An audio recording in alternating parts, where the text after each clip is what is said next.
Cuando escuché la voz del empleado del banco en el teléfono, mi mano tembló mientras ingresaba mi código PIN sin siquiera comprender la magnitud del shock que estaba experimentando. «Hemos detectado movimientos sospechosos en su cuenta», dijo con voz fría. «En las últimas 2 semanas se han realizado 6 transacciones diferentes. Se han retirado un total de 1.200 euros. Se me cortó la respiración. Solo una persona podía haber usado mi tarjeta. Mi nombre es Lía Santa Cruz, tengo 22 años y soy estudiante de último año de Ingeniería Industrial en la Universidad Complutense de Madrid. Durante 3 años me había esforzado para mantener mis calificaciones perfectas mientras trabajaba medio tiempo en una cafetería cerca del campus para pagar mis gastos personales. Había estado saliendo con Diego durante 1 año. Él era carismático, intenso, y podía ser un poco agresivo cuando las cosas no salían como él quería. Diego estudiaba administración de empresas en el mismo campus y siempre presumía de ser parte del programa de honor de la universidad. Era el tipo de chico que parecía tenerlo todo: apariencia, inteligencia y esa confianza que rayaba en la arrogancia, pero nunca pensé que me robaría. Al menos eso creía. Esa tarde de jueves, después de colgar con el banco, me senté en mi pequeño apartamento en Malasaña, abriendo la aplicación bancaria con manos temblorosas. Ahí estaban, 6 transacciones separadas durante las últimas 2 semanas, todas a través de una aplicación de entrega de comida. Hamburguesas, sushi, pizza, pedidos que nunca había hecho. Sentí un escalofrío recorrer mi columna vertebral. Alguien había usado mi tarjeta, y la única persona que tenía acceso a ella era Diego. Sabía que era estúpido, pero no quería creerlo. Caminé por el campus hasta su residencia universitaria en Ciudad Universitaria, tocando su puerta con el corazón acelerado. «Hola, preciosa», me saludó con una sonrisa, sus ojos azules escaneando mi rostro. Respiré profundo. «Diego, ¿has usado mi tarjeta de débito?» Su expresión se oscureció instantáneamente. «¿En serio me estás acusando de robarte?», gruñó. «Alguien usó mi tarjeta para pedidos de comida y tú eres la única persona que...» «Wow, Lía, wow. Así es como confías en mí. Tal vez deberías cancelar tu tarjeta antes de que algún hacker al azar vacíe tu cuenta». Dudé. Tal vez estaba siendo paranoica. Tal vez era una estafa. Pero algo sobre la forma en que reaccionó hizo que mi estómago se retorciera. «Sí», dije lentamente. «Llamaré al banco». Esa noche cancelé mi tarjeta, pero no estaba satisfecha. Algo no cuadraba. Así que hice algo que sabía que Diego odiaría. Contacté al servicio de entrega de comida. Les envié un mensaje a atención al cliente, pidiendo que me enviaran los recibos de las compras. Tomó unas horas, pero cuando finalmente respondieron, se me cortó la respiración. El nombre en los recibos: Diego. Habían tratado de redactarlo garabateando encima, pero habían hecho un trabajo terrible. Su nombre aún era claramente visible, y el último pedido había sido solo 2 horas antes de que lo confrontara. Sentí que mi sangre se helaba. Él acababa de comer la comida que, sin saberlo, yo había pagado cuando se paró ahí, mirándome a los ojos, y mintió. Al día siguiente caminé directamente a la residencia de Diego. Mis manos temblaban mientras tocaba, pero mi voz era firme cuando respondió. «Tengo los recibos, Diego». Parpadeó hacia mí. «¿Qué recibos?» «Los de los pedidos de comida. Tienen tu nombre». Por un momento no se movió. Luego toda su cara se retorció en algo feo. «¿Estás hablando en serio ahora? ¿Fuiste a husmear? No confías en mí para nada». «¿Confiar en ti? Me robaste, Diego, y me mentiste en la cara». Fue entonces cuando pasó. Su mano se cerró en un puño. No levantado, solo ahí, lo suficientemente apretado para hacer una advertencia. «Estás haciendo un gran problema de la nada», siseó. Era solo comida. De todos modos, no estabas usando el dinero. Tragué saliva. No iba a dejar que me intimidara. Hemos terminado, Diego, dije con voz calmada. Se rió, pero no había humor en ello. Oh, ¿hemos terminado? ¿Quién te crees que eres, Lía? No eres nada sin mí. ¿Crees que puedes simplemente irte? Mantuve mi posición. Mírame hacerlo. Y luego me di la vuelta y salí. Apenas dormí esa noche. Cada vez que cerraba los ojos veía la cara de Diego. La ira, la condescendencia, la amenaza velada en sus puños cerrados. A la mañana siguiente desperté con una serie de llamadas perdidas y mensajes de Diego. Diego, 1:14 a.m. En serio estás haciendo un gran problema por comida. Eres patética. Diego, 1:37 a.m. Debería haber sabido que te convertirías en una ex loca. Diego, 2:05 de la mañana. Nadie te va a creer, no tienes pruebas. Diego, 2:30 a.m. Más te vale no decirle a nadie. Mi estómago se retorció, y luego un último mensaje enviado a las 4:12 de la mañana. Diego, te vas a arrepentir de esto. Ese fue el momento en que me di cuenta de que esto no había terminado. Para la hora del almuerzo era obvio que Diego se había puesto a trabajar. Las personas en mi residencia, personas que solían ser mis amigas, me estaban dando miradas extrañas, susurrando a mis espaldas.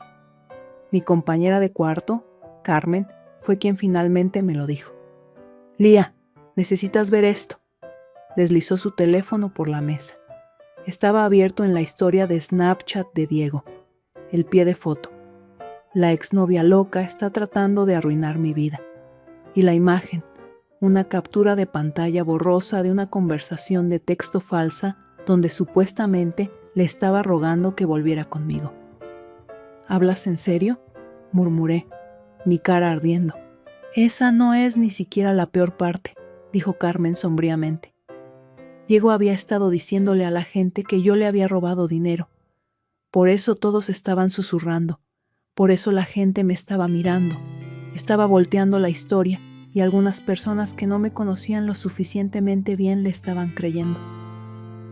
Esa noche recibí un mensaje de texto de mi banco. Intento de inicio de sesión inusual detectado en su cuenta.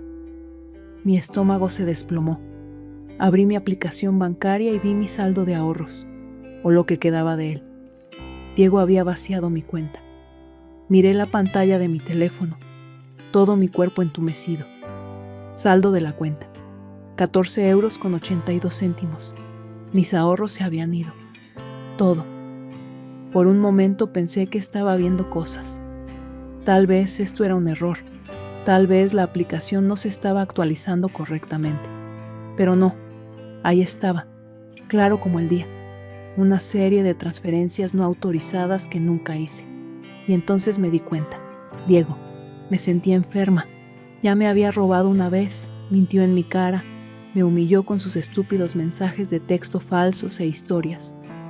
Había venido a mi puerta en medio de la noche, y ahora había tomado mi dinero. Esto ya no era un drama de ruptura de poca monta. Esto era robo, esto era criminal, esto era guerra. No iba a llorar por esto. No le iba a rogar que me devolviera el dinero. Lo iba a destruir. Respiré profundo y llamé a mi banco. Hola, necesito reportar transacciones fraudulentas en mi cuenta. El representante de servicio al cliente me pidió que verificara mi identidad y enumerara los cargos. Mientras los repasaba, me di cuenta de algo crucial. Las transacciones se habían hecho todas a través de una aplicación de pago digital vinculada a mi cuenta bancaria, lo que significaba una cosa. Había un registro. El representante lo confirmó. El dinero había sido transferido a otro usuario. No podían decirme el nombre directamente, pero podían marcar las transacciones para investigación. Ya sabía de quién era el nombre que encontrarían, pero necesitaba más. Así que hice algo que sabía que Diego nunca esperaría. Llamé a su banco. Hola, mi nombre es Lía y creo que alguien ha estado haciendo transferencias no autorizadas de mi cuenta a uno de sus usuarios. Necesito confirmar algunos detalles para un posible reclamo de fraude.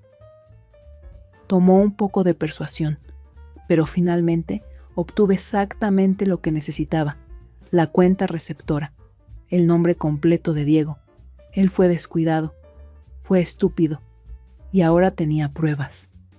Diego pensó que podía tomar de mí sin consecuencias. Estaba a punto de aprender cuán equivocado estaba. Comencé pequeño. Fui a seguridad del campus, les mostré los registros bancarios, las transferencias fraudulentas, el hecho de que ya había sido advertido de mantenerse alejado de mí. Lo tomaron muy en serio.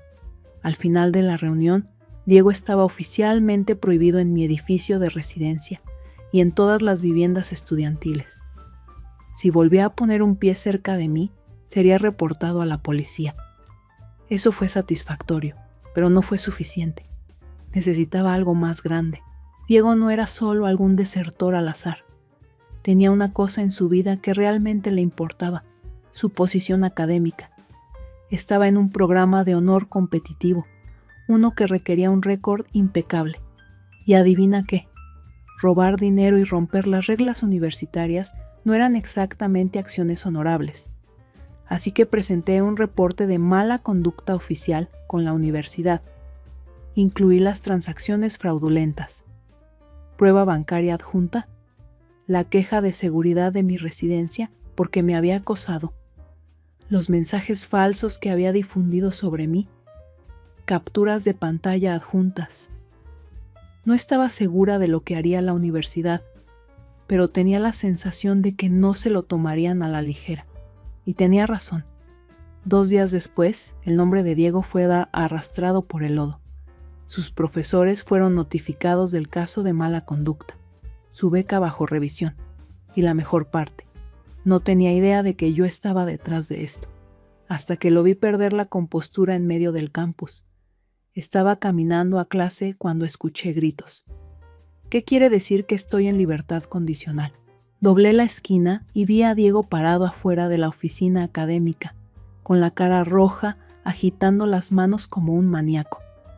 Ella está mintiendo, está loca, no robé nada. El administrador con el que estaba gritando se mantuvo calmado. Tenemos evidencia documentada, señor Herrera. Esta es una ofensa seria. Casi me reí. Diego se estaba desmoronando y yo apenas estaba empezando. No solo quería que se metiera en problemas, quería que lo sintiera, así que di un paso final. Reenvié el reporte de fraude a sus padres. Sí, sus padres. Las personas que pagaban su matrícula. Escribí un email cortés y profesional explicando que su hijo me había robado, que había presentado reclamos oficiales de fraude, que la universidad ya lo estaba investigando. Adjunté todo, luego presioné enviar y luego esperé. 2 días después obtuve el mensaje de texto que había estado esperando. Carmen, OMG necesitas ver esto. Me envió una captura de pantalla del perfil académico de Diego. Suspendido. Jade. Carmen me envió otro mensaje. Aparentemente sus padres se volvieron locos. Le quitaron la matrícula. Está acabado. Diego, el chico que pensaba que podía salirse con la suya robándome, mintiéndome, arruinando mi reputación, acababa de perder todo. Su programa de honor, su beca, su posición académica, su dinero. Y yo obtuve la última risa. Las noticias se extendieron como fuego salvaje. Diego, el chico arrogante y agresivo que se creía intocable, fue suspendido. La gente susurraba sobre ello en el comedor. Alguien incluso publicó sobre ello anónimamente en el foro del campus. Estudiante de honor atrapado en escándalo de fraude, suspendido por mala conducta. Observé el caos desenvolverse desde la distancia, sorbiendo mi café mientras mi teléfono zumbaba con mensajes. Algunos eran de personas que habían dudado de mí. Elena. Oye, escuché sobre Diego. ¿Realmente lamento no haberte creído antes? Miguel. Maldición. Supongo que no eras la ex loca después de todo. Otros eran de los amigos de Diego. Marco. Hermano, escuché que sus padres lo cortaron. Está perdiendo su apartamento. Raquel. Te culpa por todo. Está furioso. Ten cuidado. Ese último me hizo pausar, porque si había una cosa que sabía sobre Diego, era que no manejaba bien las pérdidas. No tuve que esperar mucho. Esa noche un número bloqueado me llamó. Dejé que sonara.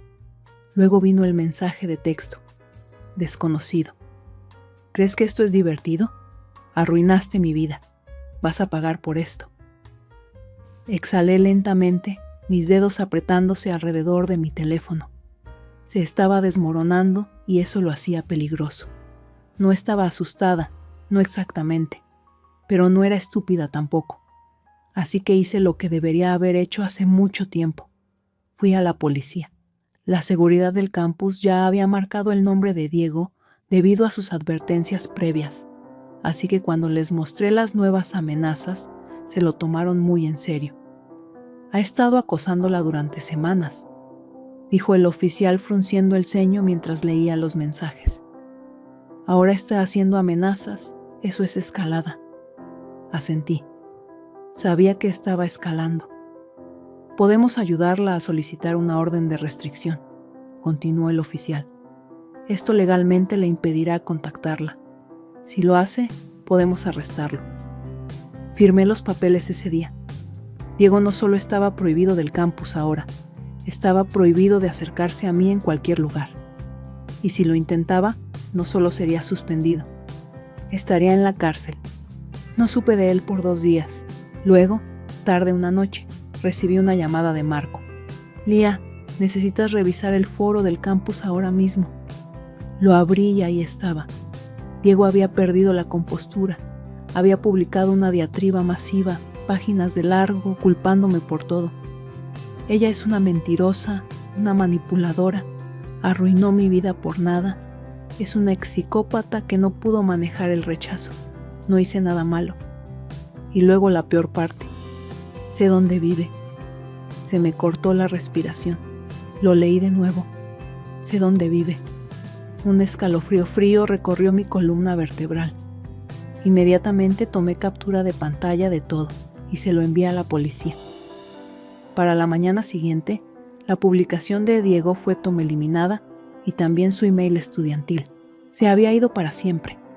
Debería haber estado aliviada, pero no lo estaba, no completamente, porque parte de mí sabía que Diego no había terminado, y tenía razón. 2 noches después, mi teléfono sonó. Llamada desconocida. Dudé, luego contesté. No te vas a salir con la tuya. Su voz era baja, temblando de ira. ¿Crees que ganaste? Respiré profundo. No estaba asustada. No creo, sé. Silencio. Luego su voz se quebró. Me quitaste todo, Lía. Por primera vez sonaba pequeño. Y fue entonces cuando me di cuenta. Diego no solo estaba enojado, estaba roto. No, Diego, dije suavemente. Tú hiciste eso contigo mismo. Colgué y nunca volví a saber de él. Por primera vez en semanas desperté sin revisar mi teléfono con miedo. Diego se había ido, expulsado, prohibido del campus, bloqueado de contactarme. Sus últimas palabras aún resonaban en mi cabeza. Me quitaste todo, Lía. Pero la verdad era que él se lo había hecho a sí mismo. La semana siguiente, la vida lentamente volvió a la normalidad. La gente dejó de susurrar en los pasillos. Las miradas desaparecieron. Incluso los rumores que Diego había difundido sobre mí se desvanecieron en la nada. Carmen y yo nos sentamos en la cafetería del campus, sorbiendo nuestros cafés mientras ella navegaba por su teléfono.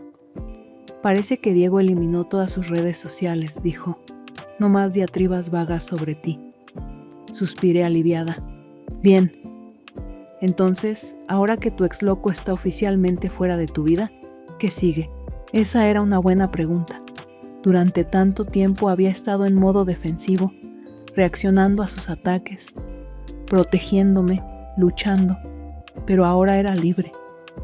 Creo que solo quiero seguir adelante, admití, y lo decía en serio.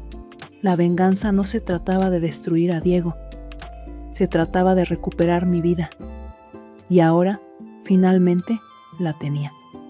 No supe de Diego por unos meses, no hasta que Marco me envió un mensaje una tarde. Marco, no vas a creer esto. Levanté una ceja, escribiendo de vuelta. ¿Qué ahora? Marco, Resulta que Diego trató de inscribirse en otra universidad, pero adivina qué, se enteraron de su expulsión, lo rechazaron. Parpadeé, no había esperado eso. Yo, ¿espera? ¿En serio? Marco, sí. Resulta que una vez que te echan por fraude, no es tan fácil conseguir un nuevo comienzo. No sentí culpa, no sentí lástima, sentí justicia. Diego había pasado toda su vida pensando que podía hacer lo que quisiera, tomar lo que quisiera y salirse con la suya. Ahora estaba pagando el precio, y yo no tuve nada que ver con eso. Fueron sus propias acciones las que arruinaron su futuro. Un año después me encontré de vuelta en la misma cafetería, sorbiendo café con Carmen. ¿Alguna vez te preguntas qué pasó con Diego?, preguntó, revolviendo su bebida. Me encogí de hombros. La verdad, no. Y lo decía en serio. La verdad era que Diego ya no era importante. Mi vida había seguido adelante. Me había graduado a tiempo, conseguí una excelente pasantía, comencé a construir el futuro que quería. Diego no tenía idea de dónde estaba y no me importaba. Mirando hacia atrás, me di cuenta de algo. No gané porque arruiné la vida de Diego. Gané porque me negué a dejar que él arruinara la mía. No dejé que me intimidara. No dejé que me robara y se saliera con la suya. No dejé que sus mentiras se convirtieran en mi verdad. Luché y al final eso era todo lo que importaba. ¿Y tú? ¿Qué habrías hecho en mi lugar? ¿Te habrías vengado de la misma manera o habrías tomado otro camino? Cuéntame en los comentarios cómo habrías manejado esta situación. ¿Has vivido algo parecido con una pareja que abusó de tu confianza? Hola, soy Emma Carter y esta es la historia de cómo puse todo lo que tenía. Mi tiempo, mi energía, mi vida en una empresa que ni siquiera nombré, solo para que me dijeran que nunca sería lo suficientemente buena para liderarla. Es la historia de cómo me fui sin nada y regresé con todo. Pero comencemos por el principio, cuando ninguno de nosotros tenía nada más que un pequeño almacén polvoriento y un sueño. Nuestro negocio familiar, Carter & Sons Logistics, nació del empuje de posguerra de mi abuelo y la ética de trabajo implacable de mi padre. Comenzó como un servicio de carrera local con 2 camiones y una línea telefónica que sonaba tal vez 2 veces al día.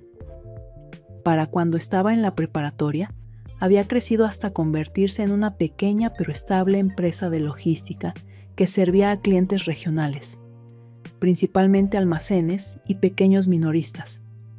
Desde afuera, parecía una verdadera historia de éxito familiar, pero desde adentro era un reino construido para mi hermano Noé. Noah era el mayor, el niño dorado. Papá solía decir que tenía los negocios en la sangre, igual que su padre. Era extrovertido, carismático, y siempre sabía qué decir en una habitación llena de hombres importantes. Yo, por otro lado, era la planificadora, la que pasaba noches enterrada en hojas de cálculo y modelos de optimización mientras Noah jugaba golf con socios potenciales. Cuando me gradué con una doble licenciatura en gestión de cadena de suministro y sistemas de información, tenía grandes sueños para la empresa. No quería apoderarme de ella. Quería construirla en algo nuevo. Quería hacerla más inteligente, más rápida y más eficiente. Papá no entendía la mayoría de lo que decía en esos primeros días. ¿Por qué arreglar algo que no está roto? Suingueñaba mientras yo proponía implementar sistemas automatizados y herramientas de análisis de datos, pero me dejó experimentar, principalmente porque no pedía mucho, solo un escritorio silencioso en la esquina trasera de la oficina y permiso para probar algunas ideas, y esas ideas funcionaron. En el año 1, ayudé a reducir costos en un 18% al rehacer nuestros sistemas de enrutamiento. En el año 2, lideré una transformación digital completa, cambiando de registros en papel y pizarrones a seguimiento de flota basado en la nube. Para el año 4, teníamos contratos con 2 minoristas nacionales. A los 10 años, habíamos crecido de una operación de $3 millones a una potencia logística de 60 millones de dólares. Pero sin importar cuánto creciéramos o cuántos problemas resolviera, nunca dejé de ser la ayudante, la chica detrás del telón, la que hacía que las cosas funcionaran, pero nunca se paraba en el escenario. Noah se había ido por algunos años, tratando y fallando en lanzar su propia startup, y solo regresó cuando la empresa era demasiado grande para ignorar. Aún recuerdo el día que caminó de nuevo a la oficina como si nunca se hubiera ido. Todos lo recibieron con los brazos abiertos. Papá lo abrazó como si estuviera regresando de la guerra, y así de simple, le dieron una oficina y un título, vicepresidente de desarrollo de negocios. Me mordí la lengua. Después de todo, tal vez había cambiado, pero no había cambiado. Se atribuía el crédito de tratos que yo cerraba, me hablaba por encima en las reuniones y hacía comentarios sutiles sobre cómo yo era genial con los números, pero no mucho como líder. Mantuve silencio. Pensé que el trabajo hablaría por sí mismo, pero estaba equivocada. El verdadero golpe llegó en una tranquila tarde de sábado, el cumpleaños número 60 de papá. Estábamos cenando en el viejo restaurante familiar, de esos con cabinas de cuero rojo y el mismo mesero que nos había atendido desde que era niña. Solo era la familia y algunos asociados de negocios cercanos. Tenía la sensación de que algo venía. Papá había insinuado un gran anuncio. Cuando sirvieron el postre, papá se puso de pie y tocó su copa. Habló sobre el legado, sobre cómo Carter & Sons había resistido tormentas, crecido a través de la determinación y se había convertido en un verdadero éxito. Sonreí, esperando tal vez un título compartido o al menos un reconocimiento, pero entonces lo dijo. Es hora de pasar la antorcha a la siguiente generación. Papá brilló, y no hay nadie mejor preparado para liderarnos hacia el futuro que Noah. Parpadeé. Las palabras no se registraron al principio. A partir de este día, continuó, Noah asumirá como CEO. Permaneceré como presidente, pero el futuro pertenece a mi hijo. No hubo mención de mí, ni una palabra. Me quedé allí sentada en silencio, mi tenedor descansando en mi rebanada intacta de pastel. Miré alrededor de la mesa. Noah, presumido, mi tía asintiendo orgullosamente, mi mamá con los labios apretados y silenciosa como siempre, y entonces papá se dirigió a mí. Emma, dijo, aún tendrás tu papel en operaciones, pero el liderazgo realmente no es tu fortaleza. Eres trabajadora, confiable, pero no una visionaria. Y entonces la línea que se grabó en mi memoria para siempre. Nunca serás lo suficientemente buena para dirigir esta empresa. La mesa cayó en silencio. Nadie dijo una palabra. Me levanté lentamente, puse mi servilleta en la mesa y di un suave asentimiento. Gracias por la claridad, dije. Y me fui. Sin gritos, sin escena dramática, solo dignidad silenciosa y 1000 pensamientos corriendo por mi cabeza. Esa noche empaqué mi oficina. No le dije a nadie. Simplemente me fui. Pero no desaparecí. Fui a construir algo propio y 5 años después regresaría de una manera que ninguno de ellos vio venir. Porque a veces las personas que más subestimas son las que regresan sosteniendo las llaves de todo lo que una vez pensaste que era tuyo. La noche que salí de esa cena de cumpleaños, el aire afuera se sintió más frío de lo usual, no por el clima, sino porque algo en mí se había congelado. Ese momento en la mesa no fue solo una traición, fue una realización, un punto de quiebre. Toda mi vida pensé que si trabajaba lo suficientemente duro, me probaba una y otra vez, ellos me verían, realmente me verían, pero nunca lo harían. Noah no tuvo que ganarse su corona, nació con ella. Yo, por otro lado, podría haber triplicado el valor de la empresa otra vez, y aún no habría sido suficiente. No para mi padre, no para las personas que me veían solo como la ayuda. Así que no lloré esa noche. No grité ni supliqué. Conduje a casa en silencio, saqué una botella de vino y me senté en la sala oscura con solo mi laptop de compañía. Miré el logo de Carter & Sons brillando en mi escritorio, un logo que ayudé a diseñar, una marca que había nutrido por una década. Y entonces creé una nueva carpeta, Proyecto Phoenix. Esa noche puse las bases de lo que algún día se alzaría de las cenizas en las que me dejaron. La mañana siguiente regresé a la oficina. No por venganza, aún no. Necesitaba información. Me moví silenciosamente, respaldando archivos a los que tenía derechos legales, reportes financieros que había escrito, contactos de proveedores con quienes había construido relaciones. Incluso tomé fotos de los pizarrones en nuestras salas de planificación. Planos que había perfeccionado durante años. Renuncié oficialmente 2 días después. Sin gran anuncio, solo una breve carta en el escritorio de papá. Gracias por la oportunidad. Le deseo éxito continuo a la empresa. Eso fue todo. Papá nunca respondió. Noah envió un email de una línea que simplemente decía, buena suerte ahí afuera. Ni siquiera creo que lo dijera en serio. Lo que no sabían era que no me dirigía al desierto desarmada. A lo largo de los años, había construido confianza real, con nuestros clientes. No por mi apellido, sino porque aparecía cuando los envíos llegaban tarde. Porque contestaba mi teléfono a medianoche cuando las cosas salían mal. Porque resolvía problemas que nadie más tocaba siquiera. Así que cuando hice mis primeras llamadas, las conversaciones fueron mejor de lo que podría haber imaginado. Espera, ¿te vas? ¿Estás empezando algo nuevo? Emma, si estás construyendo tu propia cosa, queremos participar. Un cliente se convirtió en 3, luego 5. En un mes tenía 12 compromisos verbales de empresas que estaban cansadas de ser tratadas como números y extrañaban el nivel de cuidado que solo recibían de mí. Presenté papeles para mi nueva empresa, True North Freight Systems. El nombre me importaba. No quería otro Carter & algo. Quería algo que apuntara hacia adelante, algo que dijera, aquí es donde voy ahora. Comencé pequeño, solo yo, una oficina arrendada arriba de una cafetería y un pizarrón lleno de ideas.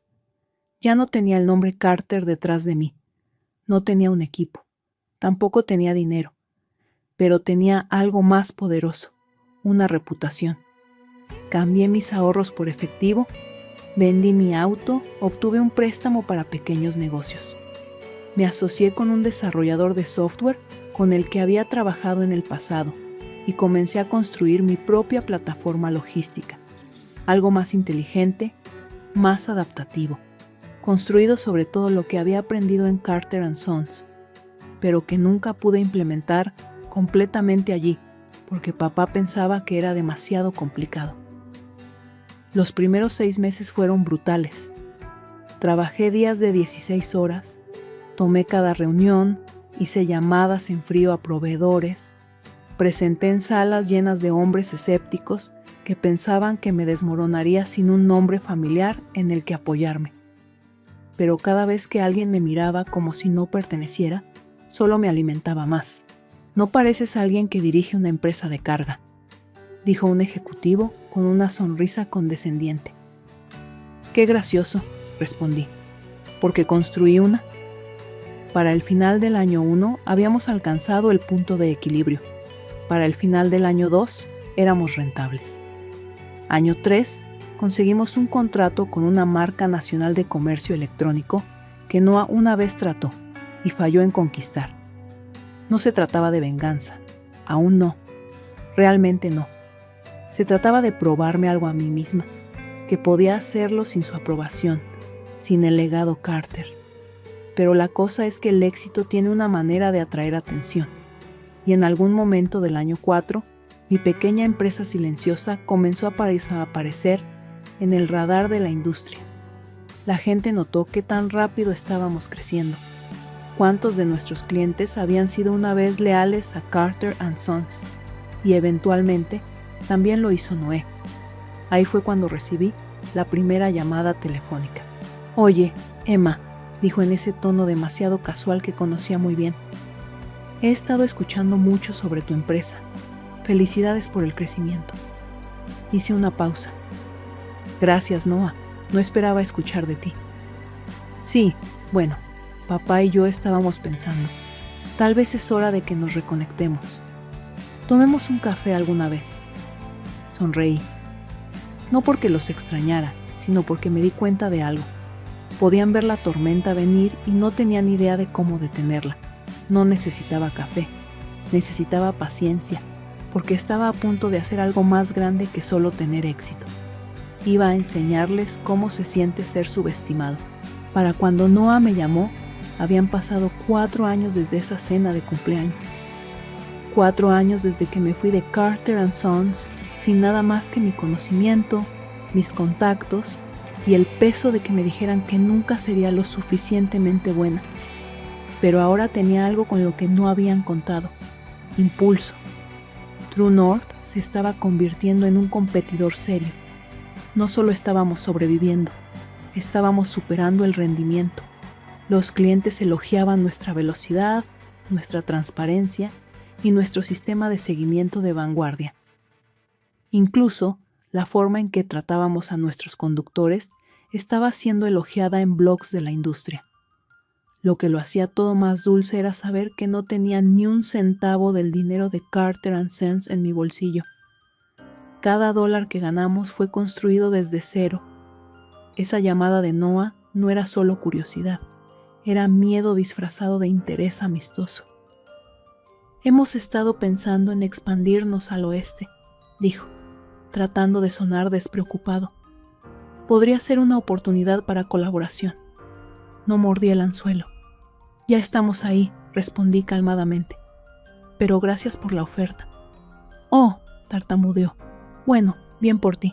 Lo que no se daba cuenta era que mientras él estaba ocupado tratando de impresionar a la junta con planes de expansión y palabras de moda, yo estaba silenciosamente adquiriendo influencia. Verás, la logística es un juego de relaciones, y las relaciones, cuando se nutren con confianza real, se convierten en lealtad. Durante los últimos 2 años, varios antiguos clientes de Carter & Sons habían cambiado a True North. No por enojo, no porque yo pidiera, sino porque querían. Pero el cambio más interesante estaba sucediendo silenciosamente en el lado corporativo. Detrás de escena, Carter & Sons había entrado en una serie de asociaciones estratégicas, una de las cuales incluía una gran empresa matriz que cotizaba en bolsa, Weston Holdings. Se suponía que era un movimiento que estabilizaría su crecimiento, abriría nuevos mercados y traería capital de inversores. Lo que papá y Noah no se dieron cuenta era lo vulnerable que eso los hacía, porque Weston Holdings estaba en problemas y buscaba vender algunos activos logísticos de bajo rendimiento, que incluían, como lo adivinaste, Carter & Sons. Me enteré a través de una conexión mutua, alguien que solía trabajar con Noah, pero que desde entonces se había unido a nuestro equipo. ¿Creen que Weston va a reestructurar?, dijo, apoyándose en la puerta de mi oficina. Carter & Sons está en el bloque de subastas. Al principio, no estaba segura de qué hacer con esa información. ¿Realmente iba a regresar al mundo del que había trabajado tan duro para escapar? ¿El mismo mundo que me había desechado? Pero entonces recordé la mirada en la cara de papá esa noche, el orgullo en su voz cuando le entregó todo a Noé, la forma en que me llamó confiable, pero no una líder. Y me di cuenta de algo: esto no se trataba de venganza, se trataba de verdad. Se trataba de probar que el liderazgo no se trata de que te entreguen un título. Se trata de lo que haces cuando nadie te está mirando. Las horas que nadie ve, la confianza que construyes, la determinación. Así que hice algunas llamadas. Y luego algunas más. En una semana, estaba sentada en una sala de conferencias silenciosa con paredes de vidrio con la junta ejecutiva de Weston Holdings. Usé un traje azul marino. Sin logo, sin ostentación, solo yo y una propuesta. Nos gustaría adquirir Carter & Sons en su totalidad, dije calmadamente, deslizando el portafolio a través de la mesa. Estamos preparados para absorber su deuda, mantener todos los contratos activos y ofrecer bonos de retención al personal clave. Uno de los ejecutivos levantó una ceja. ¿No crees que habrá complicaciones dada tu historia?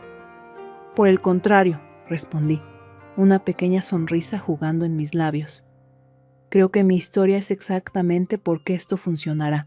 Después de una hora de negociación, llegamos a un acuerdo en principio. La debida diligencia tomaría tiempo, pero el camino estaba claro. Carter & Sons ahora estaba con correa y yo era quien la sostenía. No lo anuncié de inmediato. Dejé que la tinta se secara, dejé que los comunicados de prensa se prepararan, dejé que la junta informara a papá y Noah, y entonces, finalmente, en una lluviosa mañana de jueves, recibí un simple email de 2 líneas del equipo legal de Weston. Transacción cerrada, bienvenida al equipo. Lo miré por un momento. No me sentí triunfante. Me sentí calmada, centrada, como si un peso finalmente se hubiera levantado. La chica de quien dijeron que nunca sería lo suficientemente buena, acababa de comprar la empresa que una vez la desechó. Y la mejor parte, no tenía ni idea de que venía. La mañana siguiente, caminé a la sede de Carter & Sons por primera vez en 5 años. Las mismas paredes, la misma máquina de café, la misma foto enmarcada de papá dándole la mano al alcalde, colgando torcida en el lobby. La recepcionista hizo una doble toma. ¿Puedo ayudarla? Sí, dije sonriendo calurosamente. ¿Podrías decirle al señor Carter que su nueva jefa quisiera hablar? Su boca se abrió ligeramente, pero alcanzó el teléfono. Me quedé ahí, corazón estable, manos relajadas, porque la parte divertida aún estaba por venir. El viaje en elevador al piso superior de Carter & Sons se sintió surrealista. Había tomado ese viaje cientos de veces en el pasado, usualmente con un café en una mano y una lista de tareas en la otra. En ese entonces era la que arreglaba, la que se deslizaba silenciosamente, resolvía problemas y se iba sin fanfarria. Pero hoy no estaba aquí para arreglar nada. Estaba aquí para tomar lo que ya había ganado. Las puertas se abrieron con un suave campanilleo y salí a un pasillo que conocía como la palma de mi mano. Era extraño. Todo se veía exactamente igual. La misma alfombra, la misma luz parpadeante que nadie se había molestado en reemplazar. Pero la energía, esa había cambiado. Caminé directamente a la sala de conferencias ejecutiva y ya estaban ahí. Papá, Noah, 2 miembros de la junta que solían ignorarme en las reuniones, y el abogado de la empresa cuya sonrisa se desvaneció en el segundo que me vio. Papá se puso de pie, claramente perturbado. Emma, ¿qué es esto? ¿Por qué nadie me dijo que venías? Puse mi bolsa en la cabecera de la mesa y tomé asiento. Sin vacilación, sin invitación. Ya no la necesitaba. Están aquí porque tenemos algunas cosas importantes que discutir, dije uniformemente. Y pensé que era mejor hacerlo cara a cara. Noah se burló. ¿Qué? ¿Eres algún tipo de consultora ahora, viniendo a encontrar fallas en la empresa que abandonaste? Encontré su mirada calmadamente. No, Noah, no soy consultora. Soy tu jefa. El silencio que siguió fue tan espeso que se sintió como si el oxígeno hubiera dejado la habitación.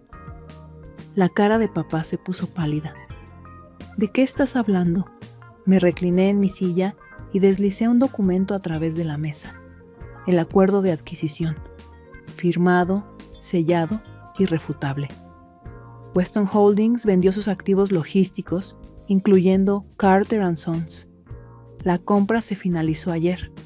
La empresa matriz ahora es True North Freight Systems. Las manos de papá temblaron mientras recogía el papel. ¿Nos compraste? Sí, dije simplemente. Cada camión, cada contrato, cada oficina, todo. Noah saltó de su asiento. Estás mintiendo. Esto es algún tipo de broma. Tú no tienes ese tipo de poder. Realmente deberías dejar de subestimarme, dije, mi voz aún calmada. Ese error ya te costó la empresa. Miró a papá, pero papá no dijo nada. Solo miró el papel en su mano como si estuviera escrito en un idioma extranjero.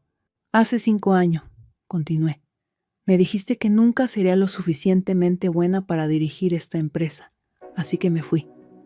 Comencé algo propio, y mientras ustedes estaban ocupados persiguiendo tratos y puliendo su imagen, yo estaba construyendo algo real. Los miré a ambos. No solo me dieron una razón para irme, me dieron la motivación para volverme imparable. Noah finalmente se sentó, claramente conmocionado. ¿Entonces qué ahora? ¿Quieres venganza? Negué con la cabeza. Number, quiero orden. A partir de inmediato, Carter & Sons comenzará una integración completa a True North. Habrá cambios de liderazgo, revisiones departamentales y posiblemente algunas reasignaciones. Pero no, esto no se trata de venganza. No regresé para quemarlo, regresé para construirlo apropiadamente. Papá finalmente habló, su voz baja. Esperaste todo este tiempo solo para humillarnos. No, papá, dije, mirándolo directamente a los ojos. Esperé todo este tiempo para poder hacerlo bien.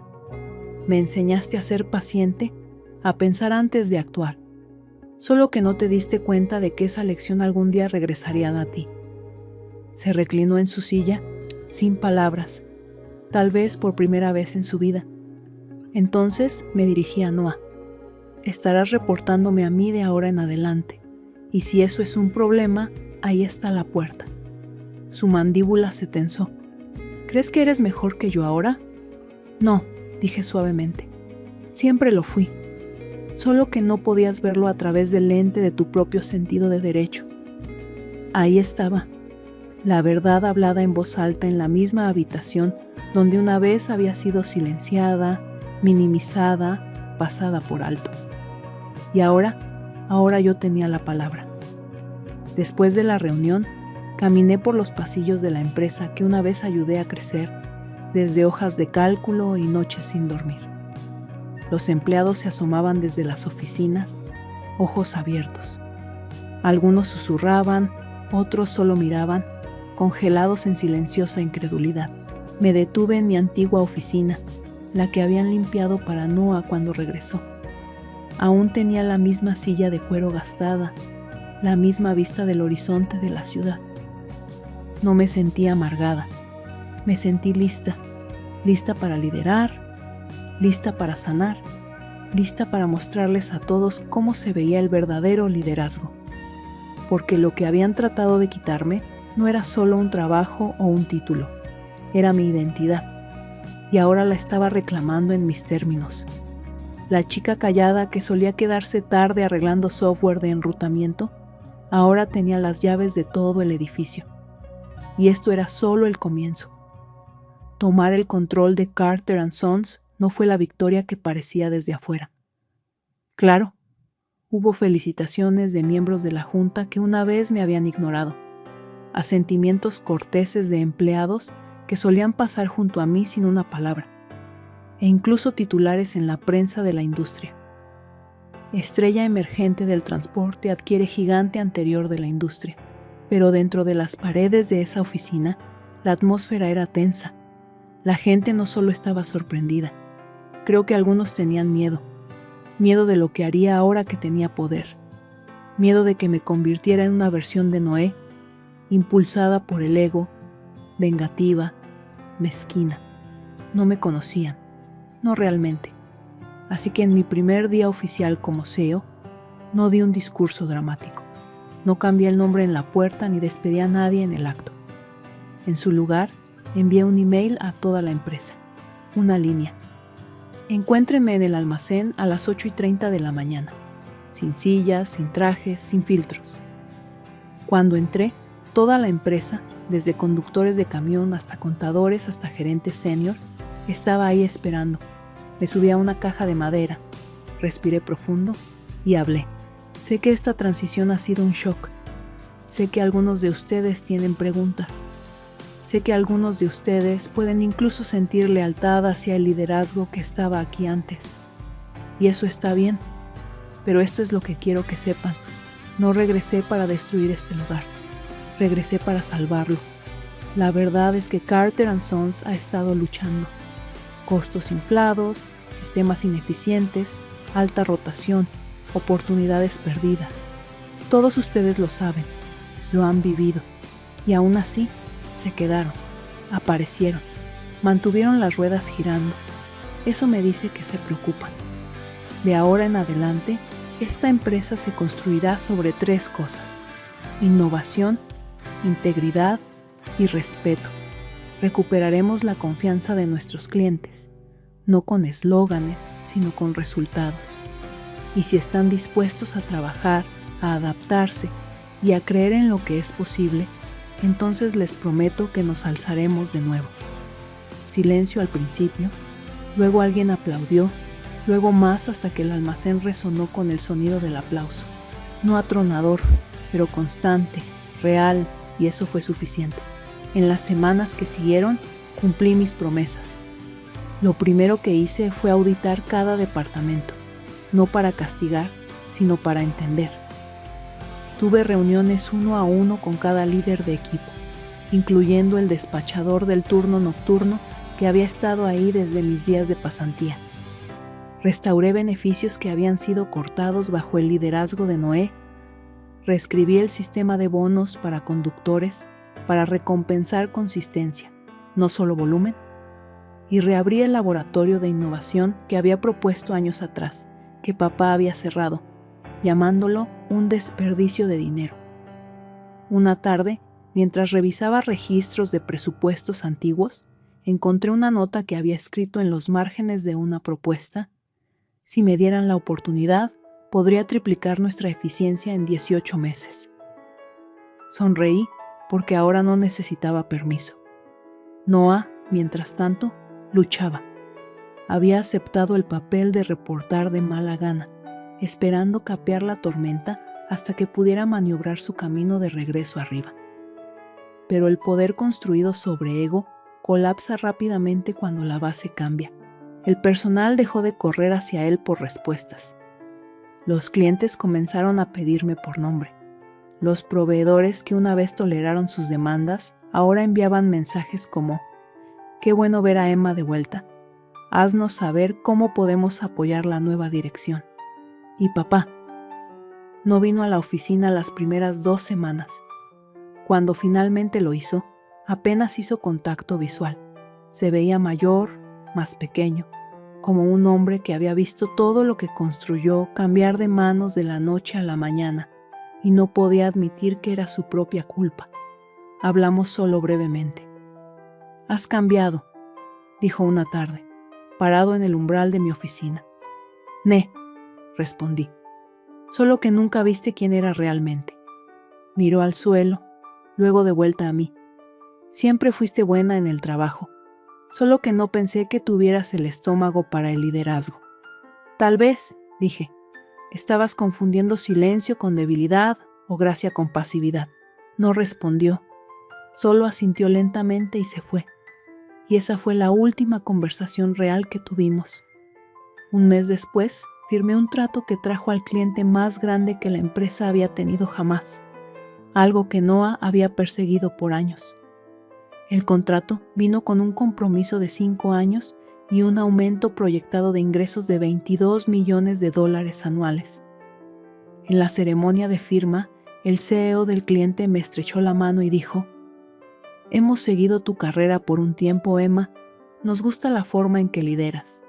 Fuerza silenciosa, movimientos decisivos. Es raro». Y ahí fue cuando me di cuenta de que nunca necesité gritar para ser escuchada. Solo necesitaba dejar de esperar permiso.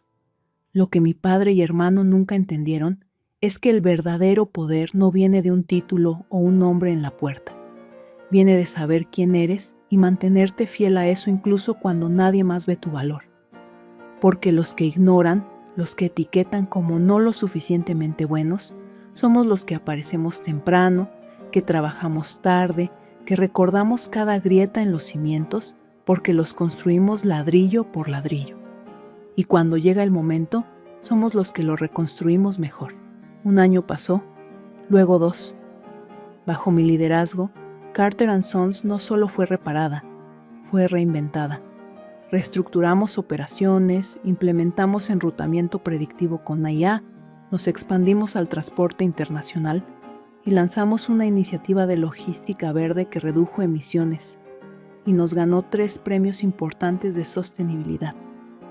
La empresa que una vez me desestimó por ser demasiado operacional, ahora estaba siendo invitada a hablar en paneles sobre innovación y liderazgo femenino en industrias dominadas por hombres.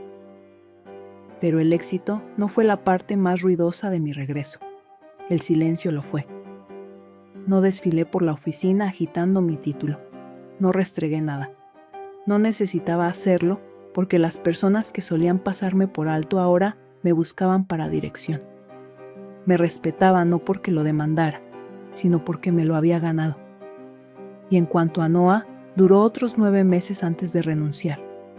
Dijo que era para perseguir otras oportunidades, pero la verdad era más simple. El liderazgo no es algo que heredas, es algo que encarnas. Y una vez que el brillo de su nombre se desvaneció, la gente vio la verdad. Sin alguien limpiando después de él, no podía liderar. Se fue silenciosamente. Sin despedida dramática, sin despedida, solo una caja de cosas y una puerta que no se volvió a abrir. Papá nunca se retiró oficialmente, pero dejó de venir. Creo que parte de él no podía manejar caminar por un edificio que ahora reflejaba mi visión, no la suya.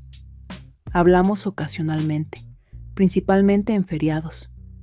Es cortés, distante, como si fuéramos familia por nombre, pero no por alma. Una vez durante Acción de Gracias, nos sentamos uno frente al otro en la larga mesa familiar.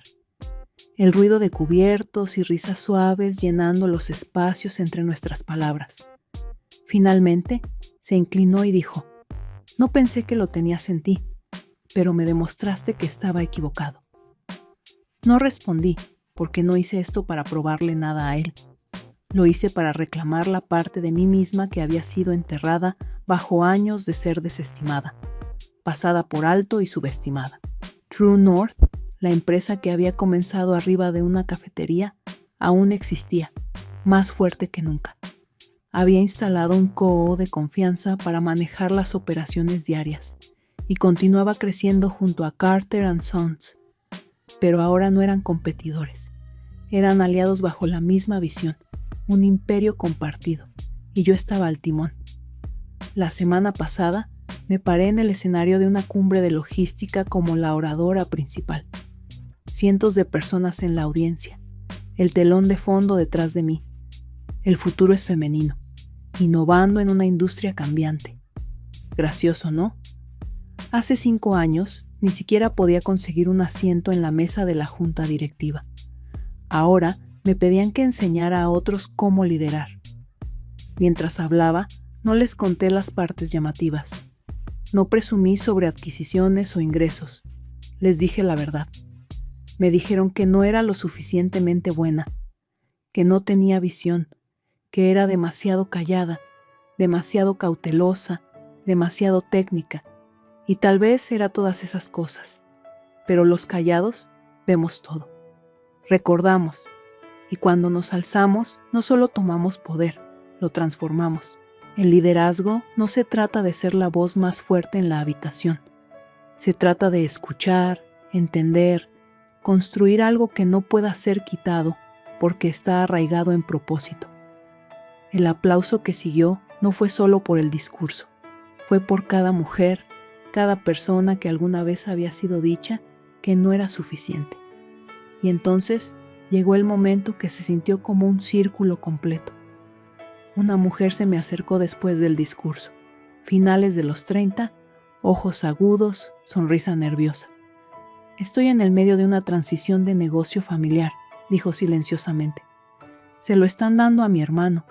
He hecho todo bien, pero no importa». La miré y sonreí gentilmente. «Construye el tuyo», dije. «Y cuando menos lo esperen, regresa y compra el de ellos». A veces la vida no te da la disculpa que mereces. A veces las personas nunca dicen, «lo siento». Pero está bien porque la disculpa más poderosa no son palabras, es reconocimiento. Es la mirada en sus ojos cuando finalmente entienden lo que perdieron. Es el silencio después de la tormenta que no comenzaste pero terminaste. La verdad es que no odio a mi padre y no envidio a mi hermano. Desearía que las cosas hubieran sido diferentes. Desearía que hubieran creído en mí desde el principio. Pero por otra parte, si lo hubieran hecho, tal vez nunca me habría convertido en quien soy. Y amo en quien me he convertido.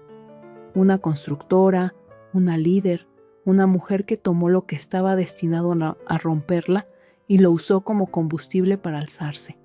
Así que si estás viendo esto y te preguntas si es demasiado tarde para recuperar lo que te robaron, no lo es. Comienza pequeño, comienza silencioso, pero comienza, porque algún día mirarán hacia arriba y tú serás la que esté a la cabeza de la mesa. La historia de Emma termina aquí, pero tu historia podría estar apenas comenzando. Si te gusta escuchar este tipo de historias reales de éxito, los viajes de mujeres líderes fuertes y sus estrategias de supervivencia, no olvides suscribirte a mi canal. Cada semana compartimos historias inspiradoras,